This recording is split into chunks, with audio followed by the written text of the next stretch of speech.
Hello ছাত্র, কেমন আছো? আশা করি সবাই ভালো আছো।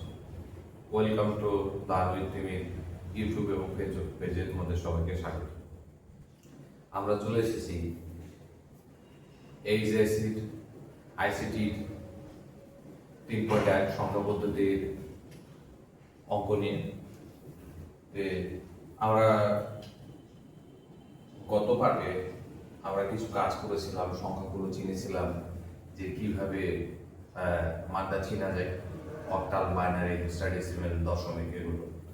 আমাদের এখন আমরা চলে আসবো যে বিভিন্ন প্রকার সংখ্যা পদ্ধতির গণনা, অর্থাৎ শুধু মৌলিক মানগুলো জানলেই হবে না, পরবর্তীতে এর মানগুলো থাকতে পারে। তাই আমরা এখানে দুইটা ছক করেছি, অর্থাৎ দুইটা ছক একই, অর্থাৎ এক নিচে হবে এই ছকটা।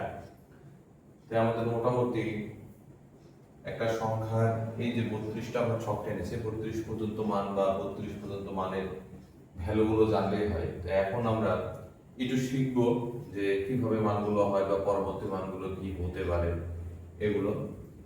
চলে আসছি, আমরা এখানে মানগুলো কিছুটা লিখে নিয়েছি যে দশমিক, বাইনারি, অক্টাল, হেক্সাডেসিমাল। দশমিকের মান হচ্ছে 0 থেকে 9 পর্যন্ত, বাইনারির মান 0 এবং 1, অক্টালের মান 0 থেকে 7 পর্যন্ত এবং হেক্সাডেসিমাল মান 0 থেকে 9 A B C D E F পর্যন্ত। কিন্তু এরপরে তো আমাদের কি করতে পারে, মান দরকার হতে পারে ম্যাথ করতে লিখে, বা মানগুলোর প্রয়োজন হতে পারে। ঠিক আছে, তাহলে পরবর্তী মানগুলো কি হতে পারে আমরা একটু দেখি সবাই মিলে। তাহলে আমাদের এখানে 9 পেয়ে গেছে, 9 পরে আমরা কত লিখতে পারবো? 10। কি লিখতে পারবো? 10। তারপরে লিখতে পারবো কি 1 তারপর লিখতে পারবো 1 2 1 3। তাহলে 1 2 1 3 1 4 1 5 1 6 1 7 1 8 1 9। তাহলে 1 এর কাজ শেষ। তাহলে 9 পরে তো আমাদের সংখ্যা নাই, তাহলে লিখতে পারবো না, তখন আমরা আবার লিখতে পারবো কত?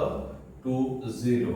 তাহলে এখানে লিখতে পারবো 20 21 22 23 24 25 26 27 28 29। আবার দেখো এখানে আমাদের 9 পর্যন্ত হয়ে গেছে, তাহলে এখন কিন্তু আর কোনো কাজ নাই, অর্থাৎ 2 এর কাজ শেষ। তারপরে আমরা চলে যাব কত? 30। তাহলে এখানে আমরা লিখতে পারবো কত? 30 31। এখানে আমরা আরেকটা ঘর এই জায়গায় দিতে পারি, সেটা হচ্ছে এরকম 32। এই 32 পর্যন্ত মান যদি জানা যায় বা করা যায়, এটা 32 পর্যন্ত সর্বোচ্চ মান এই জায়গাতে আসে বা ছকে প্রয়োজন হয়, আমাদের এর করার প্রয়োজন হয়। তাহলে আমরা দেখতে পারলাম যে মানগুলো কি এরকম 9 পরে হয়ে যাবে 10 এবং 1 থেকে শুরু করে 9 পর্যন্ত যেতে হবে। আবার আমরা এই জায়গাতে কি লিখবো কি 20 এবং 0 থেকে কত 9 পর্যন্ত যেতে হবে, আবার 30, তারপরে আরো চলতে থাকবে। তো অতগুলো দরকার নেই, আমাদের এই পর্যন্ত জানলেই চলবে। পরবর্তীতে আমরা চলে যাবো অক্টাল। অক্টালের মান ছিল কি 0 থেকে 7 পর্যন্ত। তাহলে 7 এর পরে আর মান নাই, তাহলে আমরা লিখতে পারবো কি 10 11 12 13 14 15 16 17। তাহলে 1 এর কাছে 7 পর্যন্ত চলে এসেছে, তাহলে আমরা এখানে কি লিখতে পারবো? আবার 20। তাহলে এই জায়গাতে অক্টালে আমরা লিখতে পারবো 20 21 22 23 24 25 26 27। তাহলে 7 পর্যন্ত হয়ে গেছে, তাহলে 2 এর কাছে এসে পর্যন্ত আমাদের, তখন আমরা কি লিখতে পারবো? 30। তাহলে এই জায়গাতে লিখতে পারবো 30 31 32 33 34 35 36 37। এখন 37 পর্যন্ত হয়ে গেছে, মানে 7 হয়ে গেছে, মানে অক্টালের মান 7 পরে আর যায় না, তখন আমরা চলে যেতে পারবো কি 4 কত চলে যেতে পারবো? 4 পরবর্তীতে আবার 4 1 4 2 4 4 7, তারপরে হয়ে যাবে কত? 5 এবং চলতে থাকবে। তো আমাদের এই পর্যন্ত মান জানলে যথেষ্ট। আর আমরা হেক্সাডেসিমালের মান কি জানি? 0 থেকে 9 পর্যন্ত, 9 পর্যন্ত, তারপরে এ বি সি ডি এফ। আচ্ছা, এফ হয়ে গেছে, তাহলে আমাদের তো আর কাজ নাই, তারপর কি লিখতে পারবো? 10। তাহলে এখানে আমরা লিখতে পারবো এরকম 10 11 12 13 14 15 16 17 1819। আচ্ছা 9 পর্যন্ত কাজ হয়ে গেছে, তো আমাদের A B C D E F আছে, এটা পর্যায়ক্রমে চলতে থাকবে। তাহলে 1A 1B 1C 1D 1E 1F। F এর পরে কিন্তু আর আমাদের কোনো মান নেই, এফ এর পরে কিন্তু কোনো মান নেই, তখন আমাদের চলে যাবে মানটা কি 20, কি চলে যাবে 20। তাহলে আমরা সহজেই দেখতে পাচ্ছি এই মানগুলো কিন্তু এইভাবে চলবে, 20 21 22 এভাবে চলতে থাকবে একদম, পরে অসংখ্য সংখ্যা পর্যন্ত যাবে। এরপরে মেন এই ছকটা করা আমাদের বাইনারির জন্য সবসময় মনে রাখতে হবে, অঙ্কগুলোতে গিয়ে যখন আমাদের সূচক সারণী করতে বলে, যখন দুইটা মান দেওয়া থাকে বাইনারি মান, তখন 4টা করে হয়, অর্থাৎ 2 power of n, 2 power of n, অর্থাৎ দুইটা মান দেওয়া থাকলে ভ্যালু হয় কয়টা 4টা। আবার যদি 2 পাওয়ার অফ n এখানে যদি 3টা মান দেওয়া থাকে, যেমন এই জায়গাতে a b c এভাবে আমরা লিখতে পারি আর কি লিখতে পারবো a b c, তাহলে কয়টা মান দেওয়া আছে 3টা, তাহলে 2 এর মাত্র কিউব মানে মান আসবে কয়টা 8টা। আর এখানে করে মানটা যদি a আর b থাকে, অর্থাৎ দুইটা মান থাকে, তাহলে মান আসবে আমাদের কয়টা 4টা। তাহলে বাইনারির মান সাধারণত আমাদের আগে কয়টা করে 4টা করে মান আগে, কয়টা করে মান আগে 4টা করে। তো আমরা একটু দেখি যে 4টা করে মান কিভাবে আগায় বা কি হয়, সেগুলো একটু আমরা দেখবো। এগুলো খুব সহজ জিনিস, খুব সহজে এগুলো নির্ণয় করা যায়। আমরা দেখি কিভাবে কি করা যাচ্ছে। প্রথমত আমরা এই জায়গাতে চলে যাব 0 1, তারপরে চলে যাব কি 1 0 1 অর্থাৎ 0 1 10 11, অর্থাৎ এইভাবে 4টা করে মান আসবে 0 1 10 11, কত হয়ে যাবে 100 101 110 111। যদি এই মানটা বলে এবিসি দুইটা মান থাকে, তাহলে আমাদের এখান থেকে এই 4টা মান হবে। যদি আমাদের 3টা মান দেওয়া থাকে, তাহলে আমাদের এই মানটা মোট হয়ে যাবে এই 8টা। তো সাধারণত 8 এর উপরে মান চাই না বা করার প্রয়োজন হয় না, 8টা মান হলে সূচক সারণী সমাধান করা হয়ে যায় আমাদের। তো এটা মনে রাখতে হবে, মান আগাবে কয়টা করে 4টা করে, 0 1 10 11 100 101 110 111। তারপরে আমরা চলে যাবো এই জায়গা থেকে 1000 1001 1010 1011। এরপরে চলে যাবো আমাদের কত 1100 1100 1000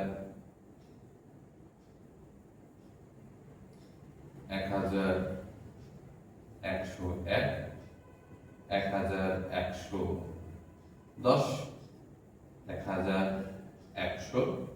1111, অর্থাৎ মান কিন্তু আগাচ্ছে কয়টা করে আমাদের 4টা করে, 0 1 10 11, এই যে 0 1 10 11। আবার এই জায়গাটা দেখতে পারি 0 1 10 11, অর্থাৎ মান আমাদের কিন্তু কয়টা করে আগাচ্ছে 4টা করে, কয়টা করে 4টা করে। এই তিনটা মনে রাখলে কিন্তু পরবর্তী মানগুলো নির্ণয় করা যায়। কিন্তু এই মানগুলো শুধু মৌখিক না, প্রসেসগুলো আছে, এটা আমরা সামনে আস্তে আস্তে করবো। এর জাস্ট এখন আমরা মৌখিকভাবে দেখে থাকবো যে বিষয়গুলো কি, পরবর্তীতে আমরা এগুলো নিয়ে আরো কাজ করব। এরপরে আমরা চলে যেতে পারি, এরপরে আমরা চলে যাবো এই জায়গাতে মানগুলো আমরা লিখতে পারবো এরকম যে 10,000 কি লিখতে পারবো 10,000 10,000 10,001 10,010 10,011। আবার চলে যাবো কি 10,100 10,101 10,110 10,111। আচ্ছা 100 কাজ শেষ, তাহলে আমরা এখানে পরবর্তীতে চলে যেতে পারবো 11,000, কি চলে যেতে পারবো 11,000 11,001 11,010 11,011। যেহেতু এখানে প্রথম 11টার কাজ হয়ে গেছে, তারপরে আমরা চলে যেত 11,100 11,100 11,101 11,110 11,111। 11,000 পরে আমাদের চলে যাবে এই জায়গাতে কত 1 লক্ষ, কত 1 লক্ষ। তারপরে আরো চলতে থাকবে নির্দিষ্ট করে, আসলে এভাবে মুখস্থ করার কোনো দরকার নাই। এখানে মানগুলো আমাদের আগেছে কয়টা করে দেখা যায়, এখানেও মানগুলো আগাইছে কিন্তু কয়টা করে 4টা করে, এই যে আমরা দেখতে পাচ্ছি মান আগাইছে কয়টা করে 4টা করে। তাহলে আমরা বৃত্ত দিয়ে দিলাম যাতে এখানে বুঝতে সুবিধা হয়। মানা গেছে কয়টা করে? 4টা করে। কয়টা করে? 4টা করে মানা গেছে আমাদের। তাহলে আমরা বুঝতে পারছি অবশ্যই সংখ্যার উপরে ভিত্তি করে মান। তাহলে কিন্তু এইটা কিন্তু শুধু যে ছক তা না, এটার অনেক বিষয় আছে। যেমন 1b অক্টালের মান কত? 33। 33 বাইনারি আবার কত? এই যে 11,000 কত? 11। এটার আবার দশমিকের মান কত? 27। প্রত্যেকটা নির্ণয় করা আমরা দেখব যে কিভাবে নির্ণয় করা যায়, কিভাবে করা যায়। এটা ম্যাথ করতে লাগলে আমরা পেয়ে যাব। আমরা পরবর্তীতে আজকে চলে যাব সংখ্যায় রূপান্তর বা অঙ্ক কিভাবে করতে হয় সেভাবে চলে যাব। তে আমরা চলে যাব আজকে যে বিভিন্ন প্রকার সংখ্যা থেকে বিভিন্ন প্রকার সংখ্যাতে রূপান্তর। অঙ্কগুলো খুবই সহজ, প্রসেসগুলো মনে রাখলে খুবই ভালো। আর কি এই ছকটা অবশ্যই গুরুত্বপূর্ণ, পরবর্তীতে কাজে লাগবে। কোন সংখ্যাটার মান কি, এখন যেহেতু আমরা সূত্র বা প্রসেস জানি না, অবশ্যই একটু মনে করে রাখবো যাতে আমাদের সুবিধা হয়। আচ্ছা, আমরা আজকে শিখব সংখ্যা পদ্ধতির রূপান্তর। সংখ্যা পদ্ধতির রূপান্তর আমাদের 4 ধরনের আছে: ডেসিমেল, অক্টাল, বাইনারি আর হচ্ছে হেক্সাডেসিমেল। অর্থাৎ প্রত্যেকটা থেকে প্রত্যেককে কি করা যায়, যাওয়া যায়। অর্থাৎ একটা থেকে আরেকটা করা যাবে, একটা বিষয় থেকে আরেকটা বিষয়ে যাওয়া যাবে। এটা হচ্ছে বড় কথা।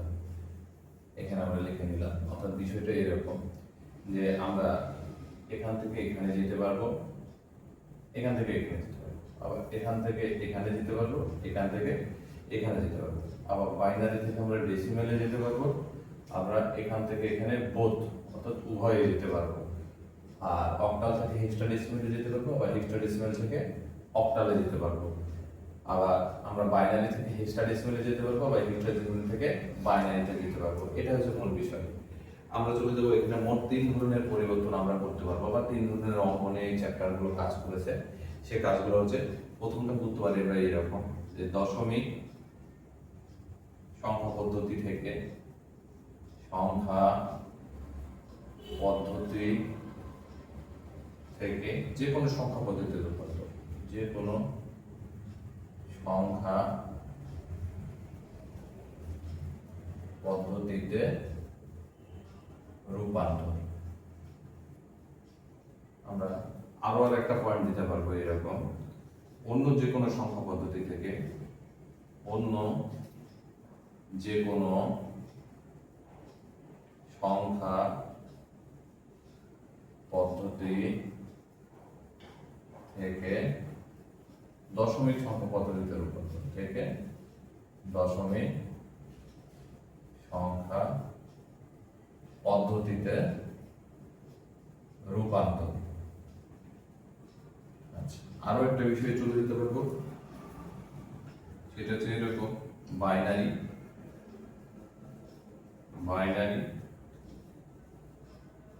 অক্টাল ও হেক্সাডেসিমেল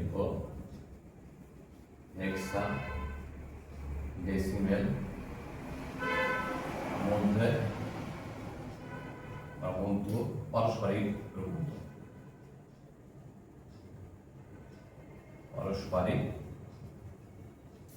রূপান্তর।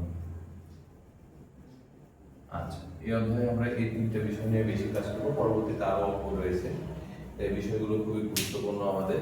এই তথ্যগুলো জানা, যে কি করছি বা কি করতে হবে আমাদের, এই অঙ্কগুলো খুবই গুরুত্বপূর্ণ।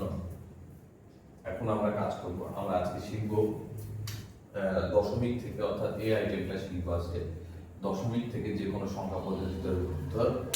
আমরা চলে যাই অঙ্কের টার্মগুলোতে। অঙ্কের টার্মগুলো খুবই মজাদার আমাদের, যদি অল্প কিছু টার্ম বা বিষয়গুলো যদি জানা থাকে তাহলে অঙ্কগুলো করতে অনেক সুবিধা হবে। আমরা শিখবো এরকম যে দশমিক সংখ্যা পদ্ধতি থেকে দশমিক সংখ্যা পদ্ধতি থেকে যে কোনো সংখ্যা পদ্ধতিতে রূপান্তর। তাহলে এখানে আমরা একটা ছক করতে পারি, কি করতে পারি, একটা ছক এরকম দশমিক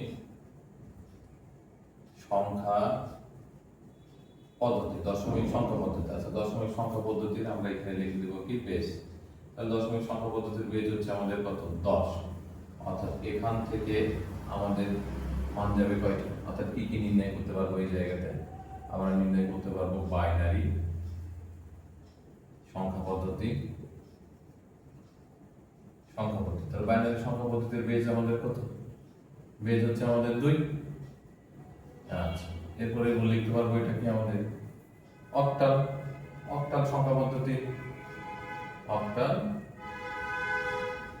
সংখ্যা পদ্ধতি। তাহলে অক্টালের বেজ সংখ্যা কত হবে, অক্টালের বেজ সংখ্যা আমাদের হচ্ছে কত, 8। এরপরে আমাদের রয়েছে কি আর একটা, সেটা হচ্ছে কি হেক্সাডেসিমাল। তাহলে হেক্সাডেসিমাল সংখ্যা পদ্ধতি, সংখ্যা পদ্ধতি হেক্সাডেসিমাল। তাহলে হেক্সাডেসিমালের বেস কত আমাদের, হেক্সাডেসিমালের বেস হচ্ছে আমাদের 16 বা 16। তাহলে আমরা দেখতে পাচ্ছি আজকে আমরা কিন্তু কাজ করব কি নিয়ে, আজকে আমরা কাজ করব অর্থাৎ এই মানটা দেওয়া থাকবে আর এই মানগুলো আমাকে কি করতে হবে, নির্ণয় করতে হবে। কি করতে হবে, নির্ণয় করতে হবে। তো আমরা প্রথমত বলে দিই, প্রত্যেকটা এই চারটারই কয়টা করে অংশ রয়েছে, চারটারই দুটি করে অংশ রয়েছে, দুটি করে অংশ রয়েছে। দুটি করে অংশ কি, একটা হচ্ছে কি, একটা হচ্ছে পূর্ণাংশ, একটা হচ্ছে কি পূর্ণাংশ, আর একটা হচ্ছে আমাদের কি ভগ্নাংশ, ভগ্নাংশ। আচ্ছা, পূর্ণাংশ মানে আমরা কি জানি, দশমিকের আগের যা মান থাকবে সেই মানগুলোকে বলা হয় পূর্ণাংশ, এবং দশমিক সহ বাদবাকি যে মান থাকবে পরবর্তী সেটাকে বলবো হচ্ছে কি ভগ্নাংশ। তাহলে অবশ্যই মনে রাখতে হবে বা চিনতে হবে কোনটা ভগ্নাংশ এবং কোনটা পূর্ণাংশ এবং কোনটা ভগ্নাংশ, তাছাড়া অঙ্কটা কিন্তু গড়বড় হয়ে যাবে। তাহলে প্রথম কাজ হচ্ছে অঙ্কের বেস দেখে অঙ্ক পরিচিতি করা, যে অঙ্ক কি আছে আর কি করতে হবে। দ্বিতীয় কাজ হচ্ছে সেটা পূর্ণাংশে আছে কি ভগ্নাংশে আছে সেটা কি করতে হবে, ফাইন্ড করতে হবে। তাই আমরা চলে যাই, আজকে অঙ্কগুলোতে চলে যাবো আমরা এখন। অঙ্কগুলো দেখি কি পর্যায়ে কিভাবে করা যাচ্ছে আমাদের। আমরা শুরু করব, আমরা শুরু করতে পেরেছি দশমিক থেকে বাইনারিতে রূপান্তর। দশমিক থেকে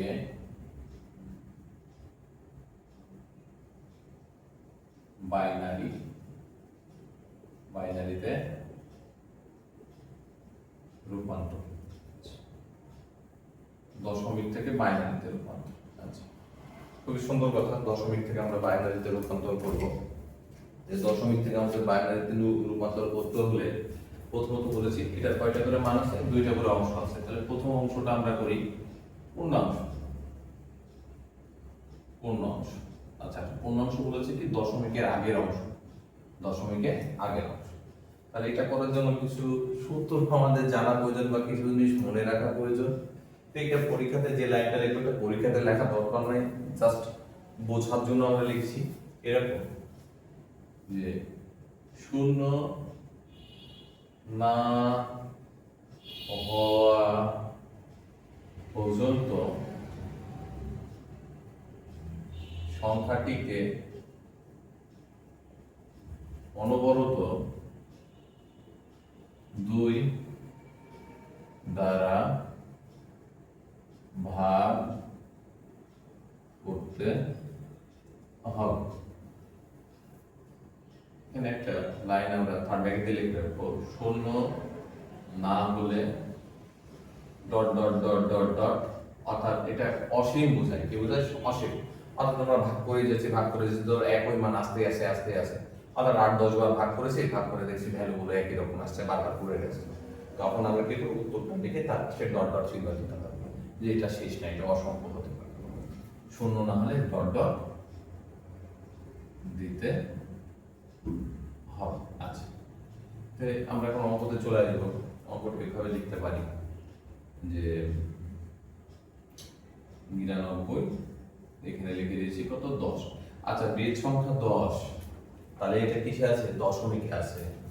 আমরা এখানে একটা কি করবো, একটা ওয়ার্ড চিহ্ন দিলাম, ব্র্যাকেট দিলাম, লিখলাম 2। অর্থাৎ এখানে আমাদের বোঝাতে চেয়েছে যে দশমিকে আছে, বাইনারিতে করতে হবে। অনেক টাইমে কথায় লিখে বলতে পারে, অনেক টাইমে এরকম অঙ্কেও থাকতে পারে। এটা আছে, এটাতে রূপান্তর। এগুলো এমসিকিউ এর জন্য খুবই গুরুত্বপূর্ণ অঙ্কগুলো শেখা। তাহলে প্রথমত এখানে আমাদের দুইটা কি করতে হবে, মান, অর্থাৎ এখানে দশমিকে দেওয়া আছে, কিসে রূপান্তর করতে হবে? বাইনারিতে রূপান্তর করতে হবে। তাহলে অঙ্কটা আমরা কিভাবে করতে পারি? কি করতে হবে? 2 দ্বারা ভাগ করতে হবে। বাইনারিতে রূপান্তর মানে যে সংখ্যাটা দেওয়া আছে এই সংখ্যাটাকে কি করতে হবে? 2 দ্বারা ভাগ করতে হবে। তাহলে আমরা এখানে লিখতে পারবো 2, এখানে লিখবো কত? 99। আর এই জায়গাতে একটা কথা লিখতে হবে হচ্ছে ভাগশেষ। কি লিখতে হবে? ভাগশেষ। আচ্ছা, আমরা এখানে দেখতে পাচ্ছি দুইটা মান আছে। আমরা একটা জিনিস জানি, 2 দিয়ে যদি 99 কে ভাগ দিই তাহলে আমাদের এখানে কিন্তু মান পাওয়া যাবে হচ্ছে কত? 49 দুগুণ কত হয়? 98। 49 দুগুণ 98। তাহলে 49 দুগুণ 98, তাহলে আমরা এখানে লিখতে পারবো 49। এখানে 2 লিখে দেব। আমরা ক্যালকুলেটরে যখন ভাগ দেব, ভাগ দিলে কিন্তু 49 দশমিক কত আসবে? 0.5 অথবা 0.25 এরকম বিষয় থাকতে পারে। তাহলে পয়েন্টের যে মানটা থাকবে এই পয়েন্টের মানটাকে আমাদের কি করতে হবে? আবার 2 দ্বারা গুণ করতে হবে। তাহলে আমরা এখানে কি পাবো? ভাগশেষ পাবো। কি পাবো? ভাগশেষ পাবো। তাহলে এই 99 ভাগ 2 দিব, তাহলে আমরা কত পাবো? 49 দশমিক সামথিং। তাহলে 49টা লিখবো এবং সামথিং যেটা থাকবে দশমিক থেকে পরের অংশ সেটাকে আমরা কয় দ্বারা গুণ করব? 2 দ্বারা গুণ করব। তাহলে 2 দ্বারা গুণ করে মান পেয়ে যাব কত? 1। এখানে ছোট সংখ্যা আছে তাই মুখে আমরা করতে পারছি, কিন্তু যখন বড় সংখ্যা থাকবে অবশ্যই ক্যালকুলেটরে করতে হবে। আবার যদি 2 দিয়ে 49 কে ভাগ দিই তাহলে 24 দুগুণ কত হয়? 48। 24 দুগুণ 48, তাহলে হাতে থাকে কত? 1। আবার যদি 2 দিয়ে 24 কে ভাগ দিই তাহলে কি? 12। 12 দুগুণ 24, হাতে কোনো কিছু থাকে না। আবার 2 দ্বারা যদি ভাগ করি তাহলে 6 দুগুণ হয়ে যাবে কত? 12, হাতে কোনো কিছু থাকে না। আবার কি করব? 2 দ্বারা ভাগ করব, 3 দুগুণ হয় 6, হাতে কোনো কিছু থাকে না। আচ্ছা, এবার 3 এর ভিতরে 2 কয়বার আছে? একবার আছে, তাহলে একবার লিখলাম। তাহলে হাতে থাকে কত? আরো 1। এখানে কত লিখে দেব? 2। তো দেখতে পাচ্ছি আমরা এপারের থেকে এপারের মান ছোট আছে, তখন কিন্তু আর ভাগ করা যাবে না। অর্থাৎ এর থেকে এর মান বড় হওয়া লাগবে ভাগ হওয়ার জন্য। তাহলে এটা ভাগ করা যায় না। তাহলে ভাগ করা না গেলে এখানে কি বসিয়ে দেব? 0। এখানে আমাদের যে 1 ছিল এই 1টা আমাদের কিন্তু বসিয়ে দিতে হবে কোথায়? এখানে। কোথায় বসিয়ে দিতে হবে? এখানে। অতিরিক্ত ভাবে এখানে একটা কি বসাই দেব? 2। এর উত্তরটা অবশ্যই কি লিখতে পারি আমরা? এই উত্তরটা এখন কোনটা? আমরা উত্তর কিন্তু পেয়ে গেছি। আমাদের উত্তর কিন্তু বাইনারির মান হচ্ছে এই যে এই কয়টা হচ্ছে আমাদের কিসের মান? বাইনারির মান। এর উত্তরটা আমি কি লিখবো? এদিক থেকে এদিকে না এদিক থেকে? সবসময় মনে রাখতে হবে যখন পূর্ণাংশ হবে তোর এর মানটা হবে এই দিকে, অর্থাৎ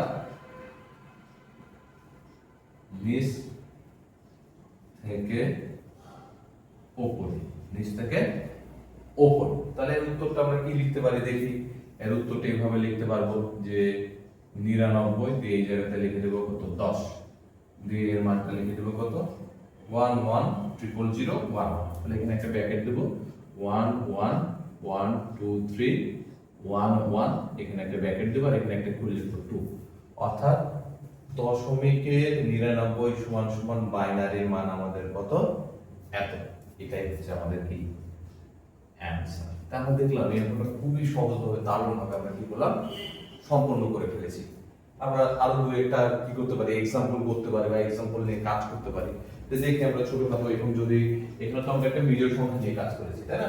তাহলে এখানে আমরা একটা কি করি? একটা জোড় সংখ্যা নিয়ে কাজ করি, দেখি যে কিভাবে সমাধান করা যাচ্ছে। এটা আমরা এতটুকু লিখবো না, এই সংখ্যাটা মনে রাখতে হবে, এই কারণে এটা লিখতেছি না।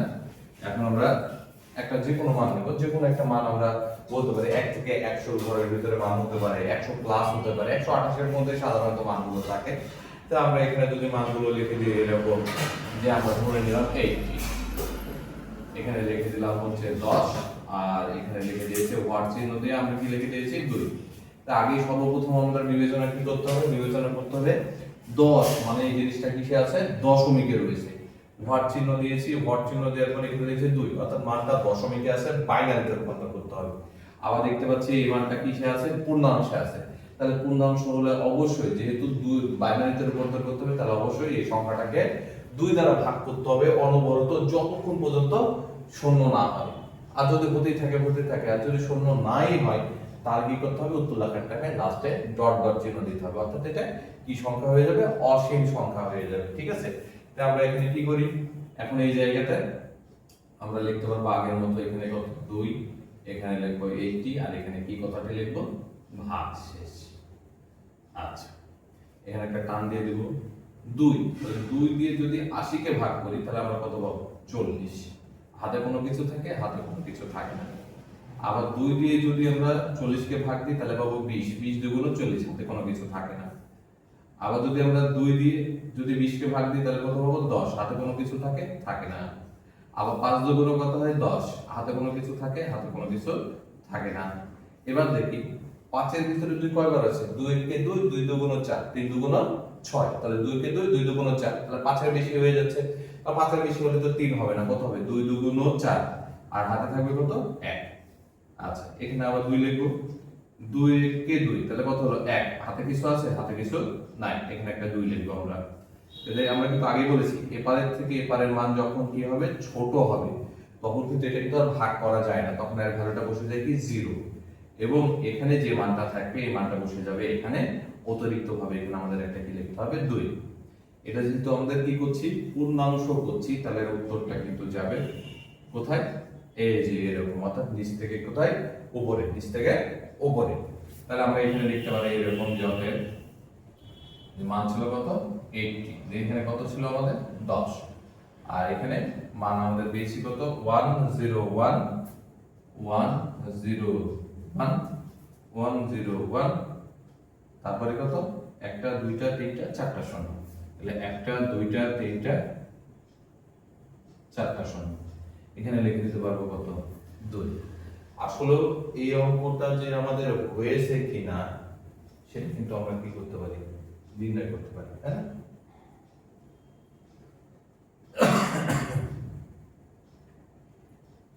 এই অঙ্কটা হয়েছে কিনা, অর্থাৎ এটার মান এটা, অর্থাৎ দশমিক মানে বাইনারি থেকে দশমিকের রূপান্তর, বাইনারি থেকে দশমিকের রূপান্তর, আসলে এটা থেকে এই মানটা সঠিক আছে কিনা এটারও যাচাই করার বুদ্ধি রয়েছে। যাচাই করার বুদ্ধিটা আমরা একটু দেখিনি যে কিভাবে হয় আর কি। একটা সূত্র আছে, এটা মুখস্থ রাখা অবশ্যই সকলের উচিত। 1, 2, 4, 8, 16, 32, 64, 128। 1, 2, 3, 4, 5, 6, 7, 8। সাধারণত এটা কয় বিট হয়, একে বিট সংখ্যা বলা হয়, 8 বিট। কয় বিট, 8 বিট। তাহলে আমরা মানগুলো একটু বসাই, মানগুলো এখানে বসাই, 0 0 0 0 0 0 0 0 1 0 1 1 0 1। আচ্ছা, এই 1 আর 0 আসলে কি বোঝায় আমাদের, অর্থাৎ 1 মানেই হচ্ছে যে যে সংখ্যাটা মাথার উপরে আছে সেটাকে আমাদের ধরতে হবে, যেখানে 0 সেখানে ওইটা ধরা যাবে না। তাহলে আমাদের 1 আছে কোথায়, 64-তে, আর আরেকটা 1 আছে কোথায়, 16-তে। তাহলে 64 আর 16 যদি একসাথে যোগ করি তাহলেই এর মান হয়ে যাবে আমাদের কত, 80। কত হয়ে যাবে, 80। তাহলে আমরা সহজেই বুঝে নিলাম এই মানটা কিভাবে নির্ণয় করা যায়। এখন মনে করো তোমাকে মান বের করতে হবে, ধরো সাপোজ দেখা যাচ্ছে 15-র মান বাইনারি বের করতে হবে, 15-র বাইনারি। তো 15-র বাইনারি আমরা কিভাবে বের করতে পারি, তাহলে প্রথমত আমরা দেখব যে 15, এই 15টা কার ছোট, কার ছোট, এই যে এই লাইনের কার ছোট। তাহলে 15 কার ছোট আমরা সেটা একটু দেখি। 15 হচ্ছে কার ছোট, 16 ছোট। তাহলে 16 থেকে কিন্তু মান বসবে না, অর্থাৎ 16 পরে থেকে মান বসবে। তাহলে কি নিলাম, 8 নিলাম, আর 4 নিলাম, তাহলে কত হয়ে গেল, 12। 12 আর 2 নিলাম, তাহলে কত হলো, 14। আর 1 নিলাম, তাহলে কত হয়ে গেল, 15। অর্থাৎ 8 4 12, 13 14 15। তাহলে সহজে মান পেয়ে গেছি। আমরা এখানে আরো একটা মান লিখে আমরা দেখি আসলে আমরা ঠিক বলছি কি ভুল বলছি। তাহলে আমরা এখানে কোনো মান একটা ধরে নিলাম 50। কত ধরে নিয়েছি, 50। আমরা দেখি এই বিষয়গুলো একটু ছক করে দিই, তাহলে মানগুলো বসাতে আমাদের জন্য একটু সুবিধা হবে। আচ্ছা আচ্ছা 50। তাহলে 50 এই জায়গাতে কার ছোট? 50 এই জায়গাতে আমাদের কিন্তু ছোট হচ্ছে কার? 64 ছোট। তাহলে অবশ্যই 64 থেকে মান বসবে না, তারপরে 32 নিলাম। তাহলে 32 নিলে কত হবে? 32 32 আর 16 তাহলে কত হয়ে যাবে আমাদের? 48 48 আর 8 নিলে কি হয়ে যায়? বেশি হয়ে যায় 50 তাহলে কি হয়ে যাবে? 0 4 নিলে কি হয়ে যায়? 52 এটাও হবে না। তাহলে 48 16 আর হচ্ছে 32 দুটো যোগ 48 48 আর 2 নিলে কত হয়ে গেছে? 50। তাহলে তো আমাদের সংখ্যা নেওয়ার প্রয়োজন নাই, তাহলে পরবর্তীতে কি বসে যাবে? 0। অর্থাৎ এইভাবে কিন্তু আমরা মানগুলো চেক করতে পারি বা ধরতে পারি বা লিখতে পারি, বা এমসিকিউ যখন করব বা ম্যাথের সমাধান করব তখন গুরুত্বপূর্ণ কি করবে? ভূমিকা পালন করবে। তাহলে কিন্তু আমরা বুঝতে পারলাম যে দশমিক থেকে বাইনারিতে রূপান্তরের ক্ষেত্রে পূর্ণাংশ কিভাবে কাজ করছে বা কিভাবে হচ্ছে। এটার আরেকটা আইটেম আছে আমাদের, সেটা হচ্ছে কি ভগ্নাংশ। আমরা ভগ্নাংশটাও আজকে দেখে দিব। 84 তাহলে পূর্ণাংশ যদি ভাগ হয় তাহলে ভগ্নাংশ হবে আমাদের গুণ। কি ভগ্নাংশ হবে আমাদের গুণ। তাহলে এই জায়গাতে আমরা লিখতে পারবো এরকম যে ভগ্নাংশ। তাহলে পূর্ণাংশের যেমন একটা সূত্র বা প্রসেস রয়েছে, ভগ্নাংশেরও অবশ্যই একটা সূত্র বা প্রসেস থাকবে। হ্যাঁ, সেই সূত্রটা কি এরকম যে শূন্য না হওয়া পর্যন্ত সংখ্যাটিকে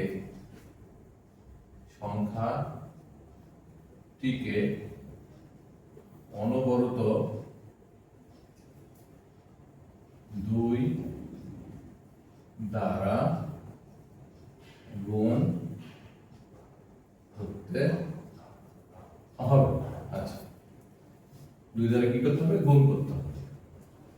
এখানে থার্ড ব্র্যাকেট দিয়ে আমরা লিখতে পারি শূন্য না হলে ডট ডট ডট ডট দিতে হবে। আগের মতো যে আমরা যদি গুণ করে যাচ্ছি একই মান বারবার আসছে, সেই ক্ষেত্রে আমরা কি করতে হবে? অসংখ্য হয়ে যায় উত্তরটা, সেটা আমাদের সবসময় সমাধান করা সম্ভব হয় না, সেক্ষেত্রে ডট ডট দিয়ে সমাধান করে ফেলতে হবে। তাহলে আমরা এখানে অঙ্কটা দেখি যে কিভাবে সমাধান করা যায়। যদি আমরা লিখি 0.125 এখানে লিখে দিয়েছি আমরা হচ্ছে কত? 10। মানে এই সংখ্যাটা কিসে আছে? দশমিক সংখ্যায় আছে কিন্তু ভগ্নাংশে। দশমিক সংখ্যায় আছে কিন্তু কিসে? ভগ্নাংশে। এবং হর চিহ্ন দিয়ে এখানে আমাদের করতে বলেছে কি? বাইনারি। কি করতে বলেছে? বাইনারি। তাহলে এর মানটাও কিন্তু কিসে আসবে? ভগ্নাংশে আসবে। ভগ্নাংশে থাকলে ভগ্নাংশে, পূর্ণাংশ থাকলে পূর্ণাংশে। তাহলে এইটা আমরা কিভাবে সমাধান করব দেখি। এখানে আমরা লিখতে পারবো এইভাবে পূর্ণাংশ, এখানে একটা টান দেব, এখানে লিখে দেবো আমাদের ভগ্নাংশ। আচ্ছা, এখানে একটা টান দেবো আমরা, টান দিয়ে এই শূন্যটা সামনে দেওয়ার কোনো প্রয়োজনীয়তা নাই। দশমিক থেকে পরের মানগুলো লিখব। 0.125 গুণ কত? 2।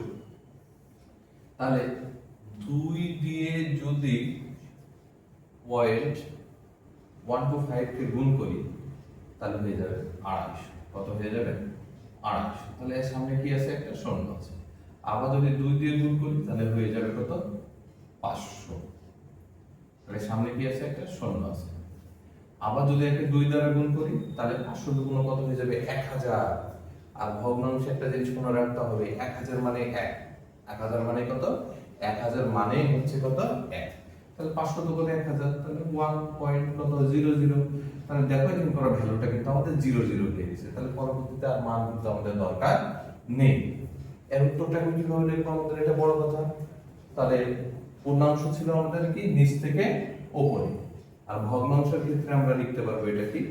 উপর থেকে নিচে, অর্থাৎ উপর থেকে নিচে, উপর থেকে নিচে।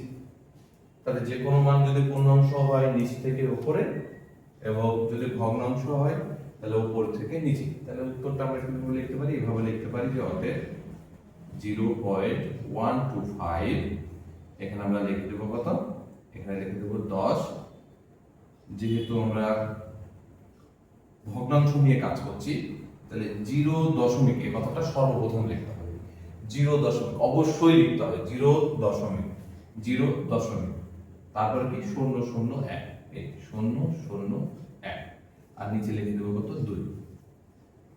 অ্যান্সার। এতই সহজ অঙ্ক করা।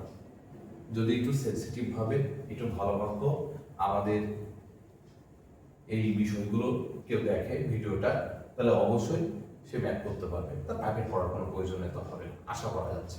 এবং টোটালটাই আমরা বই রিলেটেড এবং গাইড রিলেটেড, সাপ্লিমেন্ট রিলেটেড যে কোশ্চেনগুলো হবে বা যে কোশ্চেনগুলো হয় সেই প্যাটার্নগুলো সম্পূর্ণটাই আস্তে আস্তে ভিডিওতে দেখিয়ে দেব।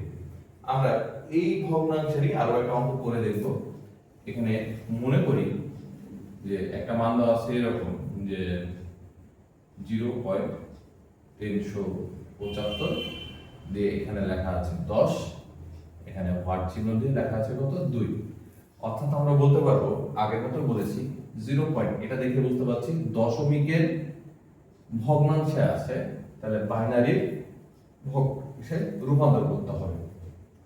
সেক্ষেত্রে আমরা কিভাবে করব, এখানে একটা কি লিখবো, পূর্ণাংশ কথা লিখবো, একটা টান দেব, এখানে একটা টান দেব, এখানে একটা কি লিখবো, ভগ্নাংশ, সামনে শূন্যটা লিখবো না, 0.375, যেহেতু কিসে আছে, ভগ্নাংশে আছে, তাহলে কি দ্বারা গুণ করতে হবে বলেছিল, 2 দ্বারা গুণ করতে হবে, তাহলে এখানে লিখে দেবো গুণ 2। তাহলে 2 দ্বারা যদি গুণ করি 750, কত হয় 0.750, তাহলে সামনে কিছু নেই, মানে কি আছে, শূন্য আছে। আবার যদি 2 দ্বারা গুণ করি তাহলে কিন্তু এখানকার মান হয়ে যাবে আমাদের 750 যোগ 750, 1500। কিন্তু আমরা একটা কথা কি বলেছিলাম যে 1000 মানে কত 1, তাহলে আমরা 1 এর সাইডে নিয়ে নিলাম, তাহলে এখানে কত থাকবে, আরো 500 থাকবে। আবার যদি আমরা একে 2 দ্বারা গুণ করি, 500 দুগুণ কত হয় 1000, আর 1000 মানে হচ্ছে কত 1, তাহলে আমরা এখানে লিখে দিলাম কত 1, তাহলে 0.00, তাহলে যেহেতু 00 হয়ে গেছে, তাহলে পরবর্তীতে কিন্তু আর মান নির্ণয় করার দরকার নাই। এবং এটা কিসে আছে, এটা কিন্তু দেখেছি আমাদের ভগ্নাংশে রয়েছে, এবং ভগ্নাংশের উত্তরটা কি লিখতে হয়, অর্থাৎ এদিক, অর্থাৎ আমাদের কি উপর থেকে নিচে মান আসে, উপর থেকে নিচে। তাহলে কিভাবে লিখবো, আগের মতোই, তাহলে যে মানটা দেওয়া আছে সেটা আমরা লিখে নেই 0.375, আর এখানে নিচে লিখে দেবো কত 10। এবং এই জায়গাতে আমাদের কি মানটা ছিল, যেহেতু ভগ্নাংশে ছিল, শূন্য দশমিক কথাটা আগে বলে করে দেব, কি শূন্য দশমিক কথাটা আগে বলে করে দেব। তারপরে 0.11, তাহলে 0.11, এবং নিচে এখানে লিখে দেবো কত 2। এখানে আমরা একটু সাইডে কি লিখে দিতে পারি, অ্যানসার লিখতে হয় না ব্যাপারটা। তো আমরা দেখতে পাচ্ছি যে দশমিক থেকে বাইনারিতে পূর্ণাংশ এবং ভগ্নাংশ কিভাবে রূপান্তর করলো, এটা বিভিন্ন সংখ্যা বসিয়ে বিভিন্নভাবে করা যায়। তো আজকে এই পর্যন্তই, আজ আর নয়, সামনে ভিডিওতে আবার দেখা হবে সবার সাথে। ভিডিওটি শুরু থেকে শেষ পর্যন্ত দেখার অনুরোধ রইল। ভিডিওটি যদি ভালো লাগে লাইক, শেয়ার, কমেন্ট করে পাশে থাকবেন। ধন্যবাদ সকলকে।